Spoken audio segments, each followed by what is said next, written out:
Hey everyone! Thank you for visiting my channel, The Real Life with Jennifer Woods.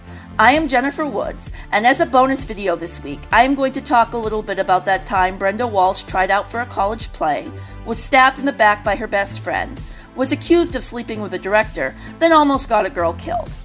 It was a crazy time for the drama queen of 90210. So crazy indeed that it took a whole 3 episodes to resolve the drama, and not your typical 40-minute block. So I will be recapping Divas, Acting Out, and Truth and Consequences, focusing on the Brenda story arc, but also touching a little bit on the other things going on with her friends simultaneously, because nobody ever has a boring week in good old Beverly Hills. When the crap hits the fan, everybody feels it in a big way. I will also be talking a little bit about how misunderstood Shannon Doherty's character truly was, because that is what this softcore soap opera should have been called. Everyone is unfair to Brenda, 90210. The episode Divas opens with Brenda at the university library, stalking the artist-in-residence who will also be the director of the upcoming play Cat on a Hot Tin Roof. This minor celebrity, Roy Randolph, is known for sexually harassing his lead actresses, and Brenda can't wait to finally meet him in the flesh. She reads up on him, scrolling through articles on the trusty microfiche machine. That's how old this show is. She runs into Dylan on the steps outside as she's leaving the library. He's there to pick up some books for his little sister Erica, who is a budding Lincoln conspiracy theorist. Dylan, it turns out, knows a thing or two about Roy Randolph because he once saw a play of his. Another Tennessee Williams production, A Streetcar Named Desire. I always suspected that deep down, beneath the surfer boy rich kid exterior, there was a big old burning passion for the theater.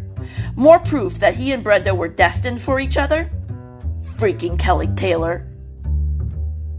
Brenda is determined to win the lead in Roy Randolph's upcoming production. She practices talking with a southern accent at home with her mother. Her mother says, someone's got to play the occasional townsperson, and there's no shame in that. Brenda loves how supportive her mother is being, but not really. Besides, she says, having experienced heartbreak in high school, she's the perfect person to play Maggie. Nobody understands how utterly devastating unrequited love can be quite like she can. And I have to say, this whole Kelly Dillon fiasco is eerily like Brick's burning homosexual passion for his best friend Skipper. It's scary the way Tennessee Williams clearly ripped off this plotline of 90210, so Brenda's got a point there. Meanwhile, Steve is at the college campus and hears a young woman screaming for help in her dorm room. So what does he do? He barges in on Laura Kingman practicing for the role of Maggie.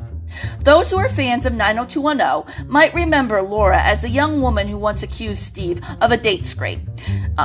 Tracy Mittendorf, who plays Laura, was also in the original version of Dying to Belong, so you might remember her from that movie as well. It's an awkward reunion between Steve and Laura, but when one's acting career is on the line, they will pretend to be good friends with just about anyone. So when Steve offers to help her with her audition, Laura gratefully accepts. It should be noted that Steve's mother once played Maggie the cat, so clearly this meeting between the two of them was fate. And considering the kind of person we know Laura to be, this can only end badly for everyone involved.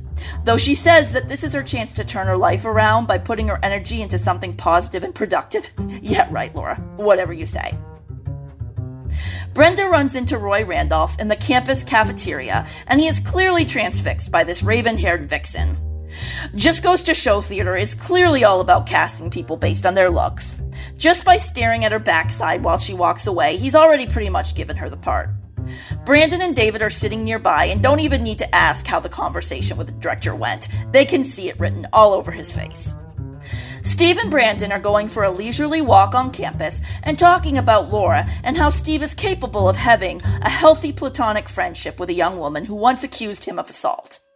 The way he puts it is that this relationship will not involve quote-unquote bodily functions. And I suppose that makes sense, because she'll probably end up ice-picking him to death, and when you're dead, your body no longer functions. Steve says that Laura is trying out for a play, and Brandon says that Brenda wants to star in the same play. Small town life on the UCLA campus. Brenda and Kelly are reading lines together. Brenda convinces Kelly to try out for the small role of May.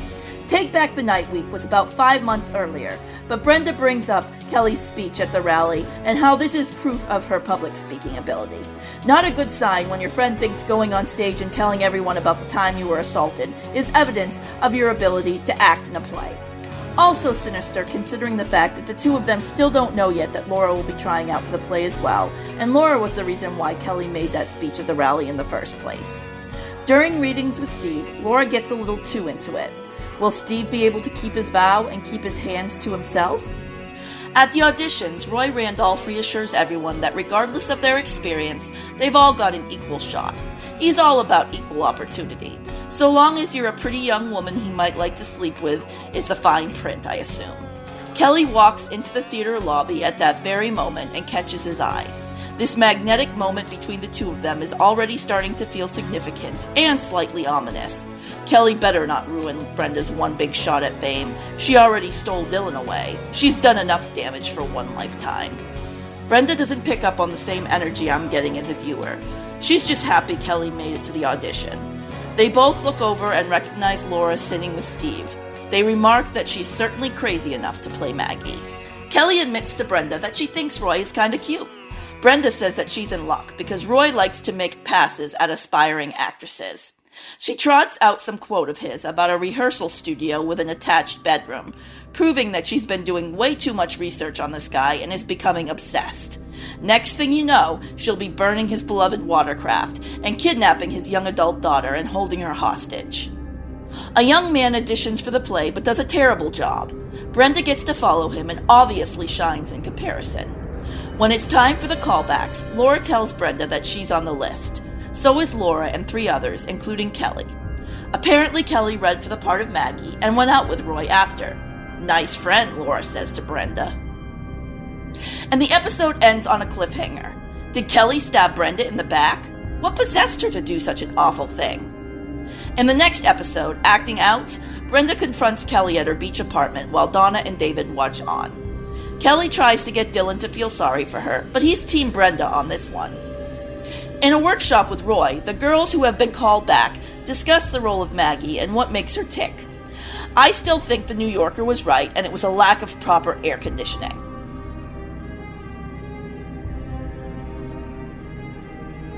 But that's not the motivation this group lands on. Kelly can relate to Maggie because she has a boyfriend and mother who both struggled with addiction. She uses this experience to help her give a heartfelt performance. Brenda isn't impressed with her sob story and how she uses it to win the favor of the director. Turns out Kelly doesn't even want the role, but she can't stand that Brenda has something good in her life. She wants it because Brenda wants it too. Eventually she tires of the petty feud, and Kelly stops by Brenda's house to let her know that she's quitting the play. She won't be a threat anymore. Brenda hopes she wasn't responsible for convincing Kelly to quit. I mean, she wants her to quit, but she doesn't want to be the reason for it. I totally got that impression when she was calling Kelly a Judas not too long ago. Kelly says that she never really wanted the part in the first place. She was just jealous of Brenda. Brenda reassures her that she's actually the one jealous of Kelly. And then they are friends again and go inside to read lines together so that Brenda can kick butt at the final audition. But she doesn't kick butt. Laura goes right before her and manages to convince me that she's a totally delusional nutcase, which means she nails the performance.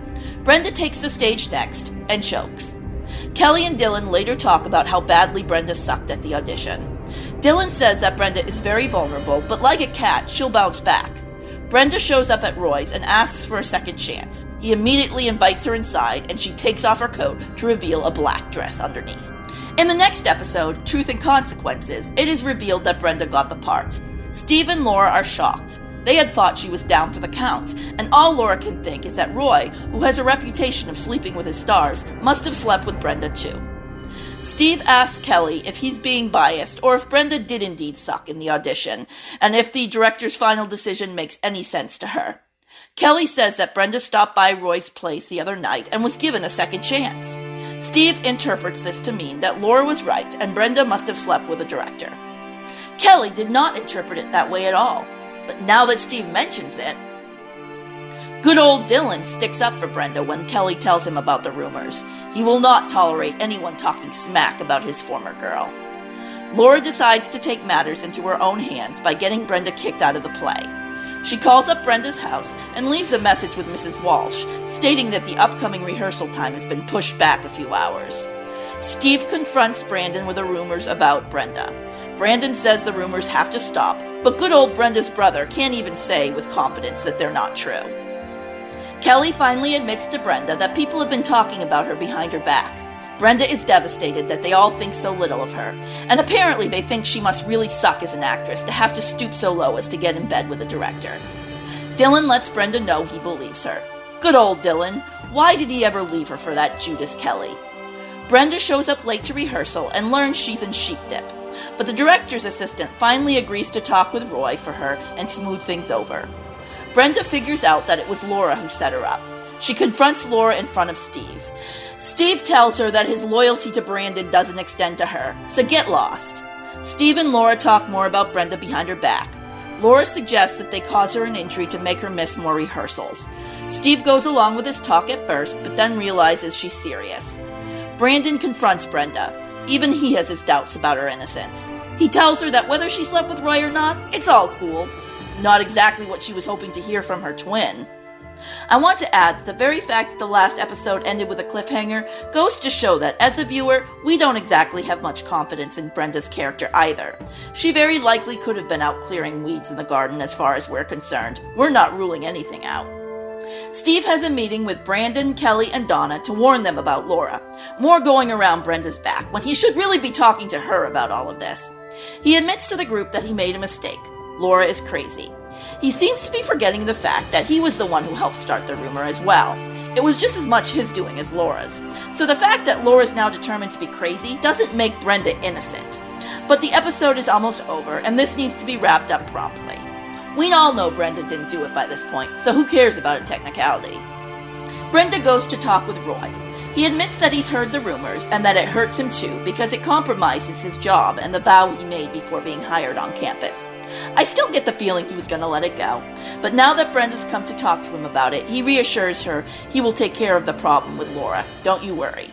He does let Brenda know, though, that she needs to learn to toughen up if she wants to make it as an actress. Being called a is all part of a day's work. Roy humiliates Laura in front of the rest of the cast by very publicly throwing her out of the play. Laura is angry at Steve for not doing what she asked him to do and taking care of business with Brenda. He says she needs some serious help. Steve is ready to give up on Laura. First she made a false accusation against him, now she tried to hurt his friend. 2 strikes, she's out. But Boy Scout Brandon says that he can't just abandon her when she needs him most. Screw you, Brandon, and your soft heart. Steve goes to check on Laura, and in her bedroom, he finds the kind of note that Big Fun warned about in the cult classic Heathers. He runs into Brenda as he's running to the theater to catch up with Laura before she does something crazy. Too late, Steve. She's already done about 10 crazy things. Laura is standing up on a balcony or catwalk of some kind above the stage, threatening to hang herself.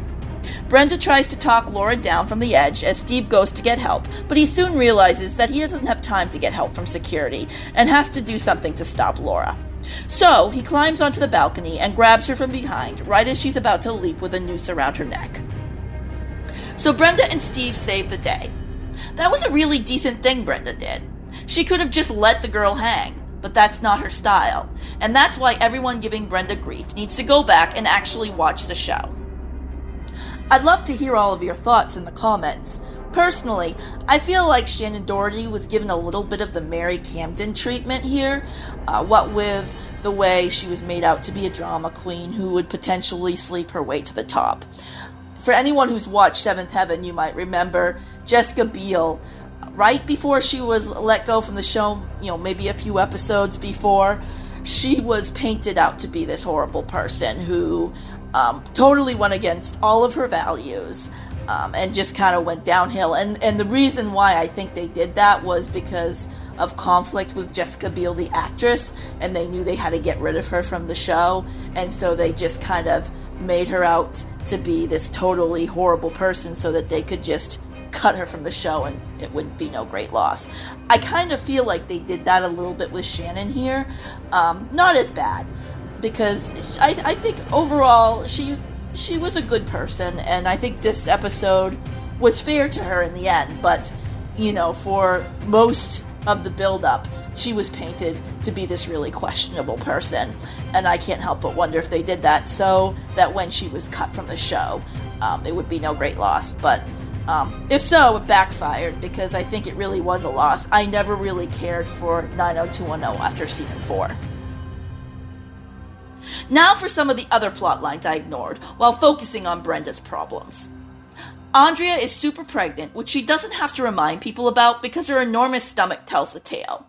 She's insecure about the weight she's gained and the fact that she can't even fit into Kelly's mother's old maternity dresses. But you know what? I'm thinking that the old maternity dresses were basically Jackie's normal dresses that she just wore all through pregnancy because she's one of those anomalies who didn't gain an ounce of weight. What do you want to bet that's correct? Andrea is convinced that her unborn baby is at death's door, and nothing the doctors say can convince her that everything's fine.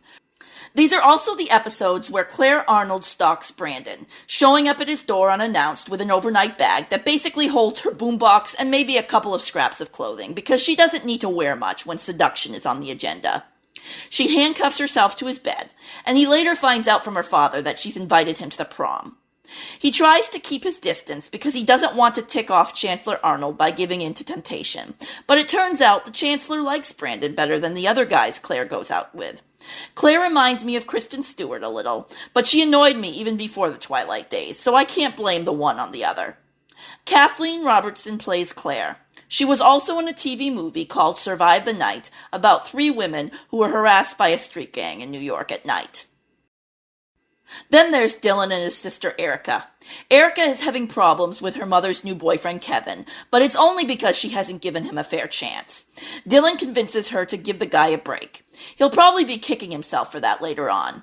Those who've watched the middle seasons will know what I mean. But for now, he's impressed with Kevin's work as a chemist, and Erica warms to the man as well after having a talk with her older half-brother.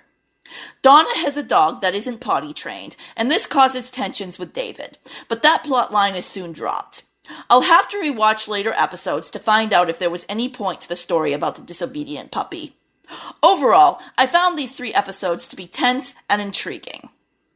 That Brenda Walsh sure does put the drama in Drama Queen, but you gotta love that girl. She gets off on the wrong foot, but deep down her intentions are pure. So that's all for today. Thank you for joining me, and have a great night.